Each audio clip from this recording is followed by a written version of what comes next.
morning. Good morning. My name is Amanda Pyne, and I am a member of the Music Committee. I will be leading today's service, and Joan Thompson-Stein will be our worship associate. Thank you for joining us. Whether you are joining us in person or on Zoom, hi Zoom, whether you are visiting us for the first time or you are a fixture of the Meeting House, you are welcome here. Reverend Emily may not be here this morning, but our service would be incomplete without a few deep breaths. So let's do that together now. Breathe in, let it go. Silence your cell phone and the running to-do list in your head, and let's enjoy this time together.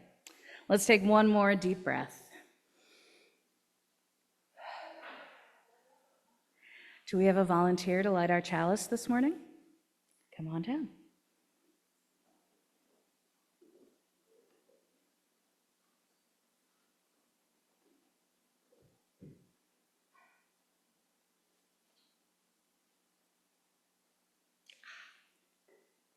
This morning, we light our chalice with these words from Lisa Doge.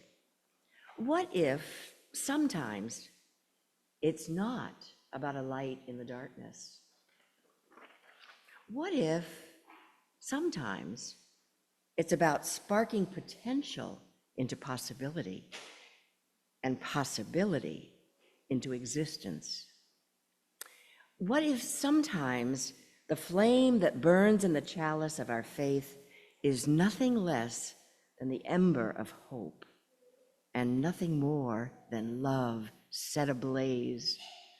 What if sometimes all we need do is follow this flame, one among scores, hundreds, thousands of steadily flickering flames all across the land and among so many people on the way to justice and into the land of peace?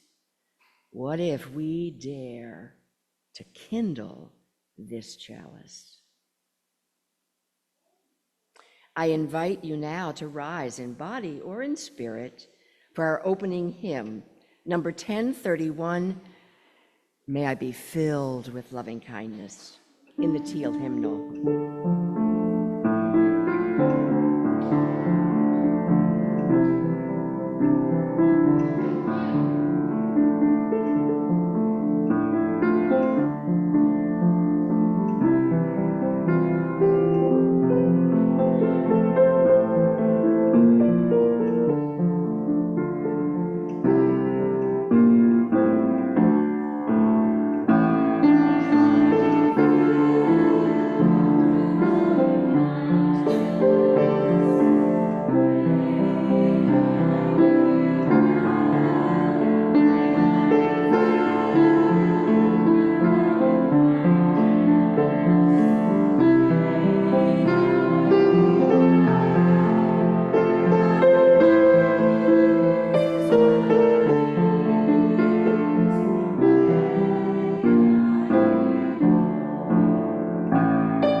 When we give, we say yes to something we value. In this congregation, we take up an offering each week to say yes to the values of our UU faith, and yes, to this beloved community. Please give as you're able. Today's offering will be gratefully received. Today's anthem is Someday by Alan Menken and Stephen Schwartz, sung by Karen Roth.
Our reading today comes from a book of uncommon prayer, 100 Celebrations of the Miracle and Muddle of the Ordinary by Brian Doyle. This is a prayer in gratitude for the teenage girl singing with all her might as she stands alone at the bus stop. Bring it, sing it, kid, rip it and roar it. Life's short, and you should sing with all your might when you get the chance, especially if no sneery kids who think they are too cool to sing are glaring at you or making scurrilous remarks. Bellow and blare it. People who think they are too cool to sing are not cool at all. People who sing are cool. People who don't sing because they think their voices stink are fools to worry about what other people think. Who cares what other people think about your voice? Voices are like women. They're all lovely. Even low, muttery growls and cracked atonal off-key beats are lovely. Singing is lovely. Singing is praying with your mouth. Singing is what we do to say thanks for the breath that spins into a song. Singing is how the universe came into being. In the beginning was the singing. You can hear it still everywhere if you listen. I heard it this morning at the bus stop, and I've been singing the rest of the day. I sing like a rock rolling downhill. I sound like a whale with the flu. But I am singing because you sang with all your might, kid. Thank you for reminding me to rip it and roar it. And so, amen.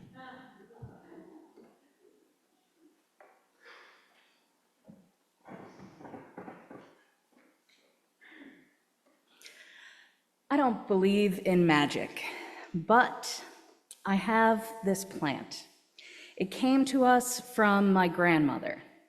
My grandfather had lung cancer, and sometime between the surgery that removed 2/3 of a lung and the chemo that almost killed him, someone gave her this bamboo plant. It was supposed to be lucky. Nana put it on the kitchen table, and beyond watering it once in a while, pretty much forgot about it. Eventually, Papa turned a corner after the chemo.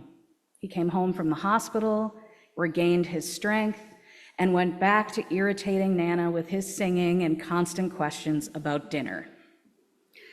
As Papa grew stronger and stronger, so too did the little plant. And at some point, Nana drew a correlation between the growth of his strength and the growth of that plant. The little bamboo was more than lucky. It was directly responsible for his miraculous recovery. I don't consider myself terribly superstitious, but Nana believed in good luck talismans, though she never would have called them that. She had a little porcelain pig that somehow became known as the lucky pig. When I was going for a job interview, she sent the pig along. When I was going through IVF, that pig lived at my house for 2 years. I might not have believed myself, but I was willing to indulge her belief. I've always called my girls a miracle of love and science. The love and the faith that Nana poured into that little porcelain pig were part of that miracle. Time passed, and the little bamboo plant kept growing. Eventually, it attracted the attention of Catzilla, my grandmother's cat. The cat's real name was something innocuous and sweet, but as a firm believer in truth in advertising, I christened it Catzilla when it began terrorizing my family. No visit to Nana and Papa's was complete without the moment when your confusion, what's that sound, turned to terror, the cat, and you ran like hell to get out of the way. Catzilla began drinking all of the water from the pot. Nana tried, half-heartedly, to keep the cat away and then decided it was easier to just relocate the plant to my house. I don't have a good track record with plants.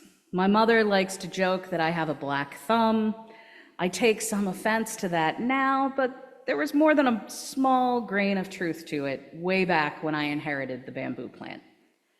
It wasn't that I neglected the plants, not really. I just didn't know what to do with them. I watered too much or not enough. I tried plant food once and didn't realize you were supposed to dilute it. That's as much as we'll say about the Great Plant Massacre of 2012. And now I had this bamboo plant that was directly responsible for Papa's recovery and continued good health. That's a lot of pressure to put on someone who killed a cactus. I did my best, though. I watered, I transplanted, I shooed away my own cats. Over time, the plant grew taller and taller. I let my guard down and stopped worrying so much that my black thumb would strike again. Beyond watering it once in a while, I didn't think too much about the magic plant. Until my phone rang late one night. Experience has taught me that any time my phone rings after 10 p.m., there can only be bad news on the other end. This time it was my cousin. Papa was being admitted to the hospital, and it looked bad. I hung up the phone knowing it was too late for me to do anything but worry until the next morning. Then my eyes lit on the bamboo. It looked sad. Hunched over to one side, it leaned on one stalk that was rotting from the bottom. I knew what I had to do. Persuaded by my tears or his own belief in magic, my husband didn't blink an eye when I said we needed to repot the plant, now. He carried it to the kitchen sink for me, and together we gently pulled each stalk from the rocks surrounding it. As we rinsed off the rocks, cleaned each stalk, and washed out the bowl, I calmed down. We had to pull out the rotted stalk, and I felt a bit guilty, wondering if my benign neglect had caused the damage. But still, silly as it seems, it felt like we were doing something tangible and helpful. I felt much better when we finally finished. And in the morning, when I visited Papa in the hospital, things were looking up for him too. My belief in the magic of the plant became firmly cemented. In the ensuing years, Papa had more than one health scare, but he continued to be a fighter. He lived with 3 kinds of cancer and diabetes, but didn't let that stop him from enjoying his great-grandchildren. They looked forward to their weekly visits to Nana and Papa's when he would read to them, put a bowl on his head and make funny faces, and get down on the floor to climb through their tunnel or play dress-up.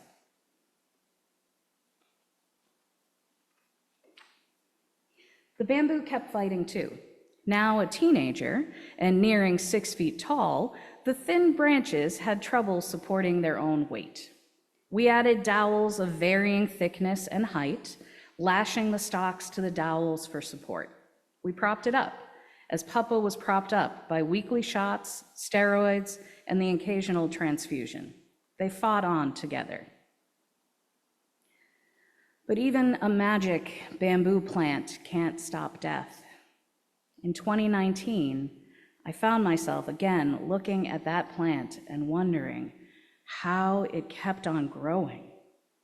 Papa had died at the age of 92, and I just couldn't imagine why the plant hadn't shriveled and died along with him. I had come to believe that if I just remained vigilant, if I watered it just enough, if I made sure the dog didn't chew on the leaves and the kids didn't steal the rocks out of the vase, then it would go on living, and so would he. It didn't seem fair, somehow. Recently, that bamboo caught my eye again. It looked even more forlorn than usual. The tallest of its remaining stalks was fully dead, upright only because of the dowel it was still tied to. I decided it was finally time to let this plant go to the compost heap. But then my girls turned up, curious to know what I was doing. I explained that the plant was dead and it was time to get rid of it. They weren't having it. Casey insisted we keep the final stalk because it was Papa's plant. We couldn't give up on it. My husband found a new vase, smaller now that we had just one stubborn stalk to repot. The girls rinsed off the stones and chose just the smoothest and best ones to fill the vase. Casey said we were giving the little plant a new beginning. This world can often leave us feeling at loose ends. Everything is on fire, and no one has an extinguisher big enough to make a difference. But even in our darkest moments, we can and we must find small ways to soothe our hearts and act with hope. That'll look different for everyone.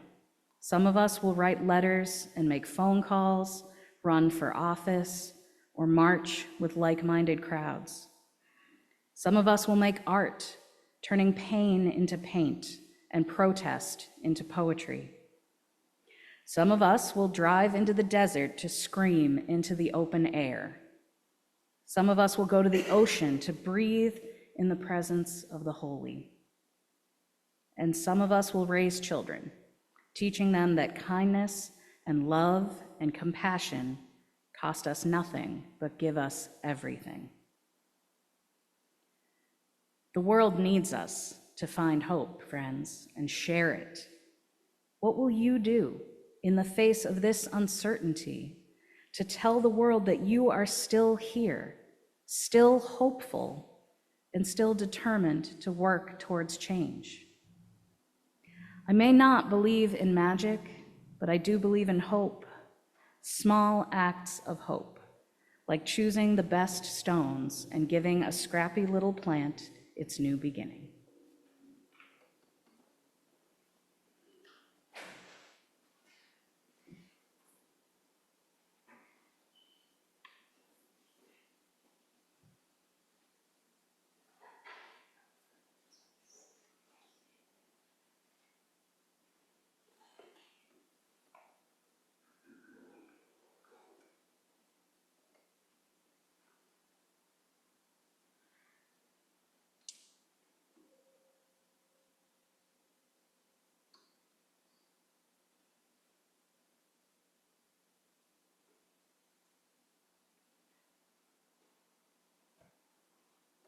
As we wrap up today's service, we have a few announcements. Surprise. All of you are welcome to join us for coffee hour in the Beale House across the street. If you're visiting, please be sure to check out our information island, the welcome table, to find information and sign up for our newsletter. Our next announcement comes live from Bob Erlandson.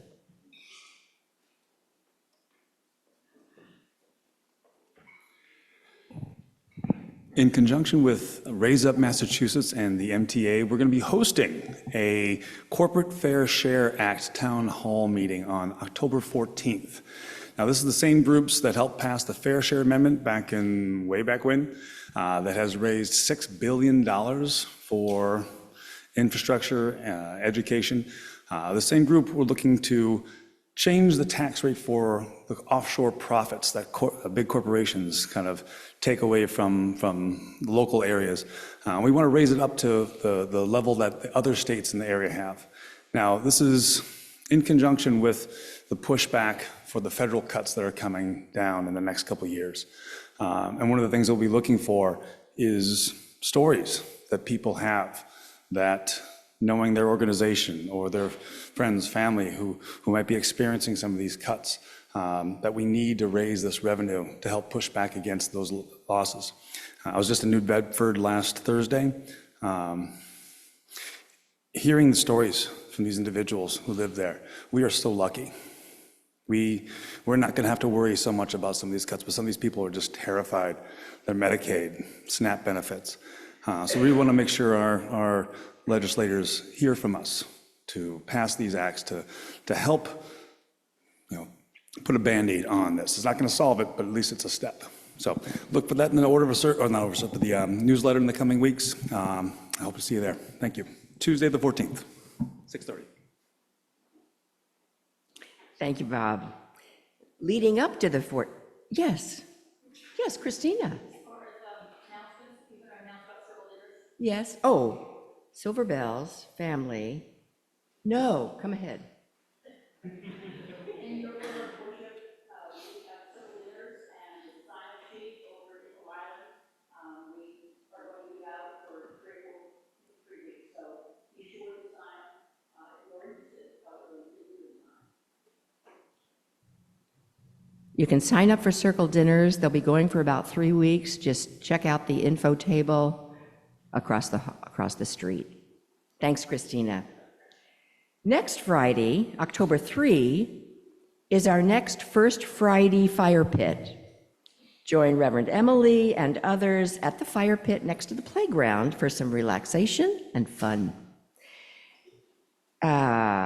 We provide the fire. Please bring your own chair.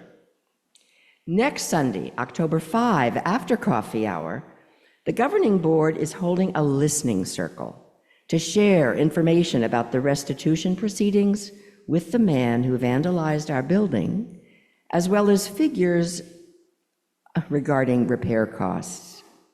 They're also seeking feedback from the congregation on what to do with the funds remaining after all the repairs are done. All are encouraged to attend next Sunday, October 5, after church in the Beale House. Same day, same afternoon, following the listening circle, there will be the 5 o'clock family worship service, the first one of the year. All are welcome to this. All ages are welcome, followed by a dinner for everybody. If you're interested and would like information or to come, please give a call to our Director of Religious Enrichment, Laura Sanda, and if you might be willing to volunteer to help. This is such an appropriate last announcement. The Silver Bells Fair is coming. This is joyous. This is wonderful. This is inspirational. And we need a second co-chair because it is entirely too important for all of us for Carmen Gart to carry on her shoulders alone. So, this being a short-term commitment that makes a huge difference for the church, it is one of the year's most important fundraisers, so please, if you are interested or just curious, reach out to Carmen or the church office for details.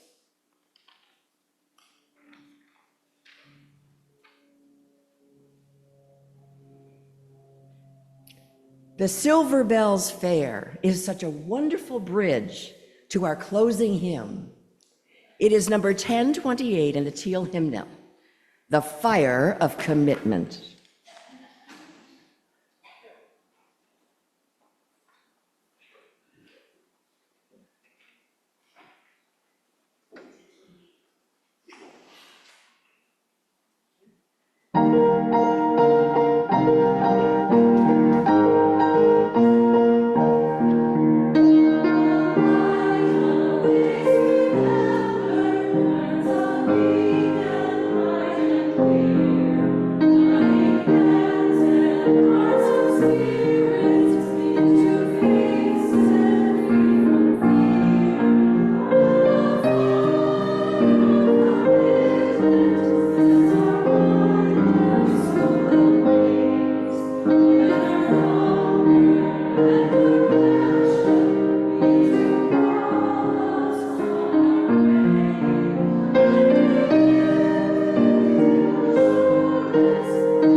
extinguish our chalice this morning with these words from Adam Slate. Be kind, be brave, be just, be merciful, be hopeful. This is how we keep the chalice flame burning until we are together again to light it new. Thank you for spending the morning with me.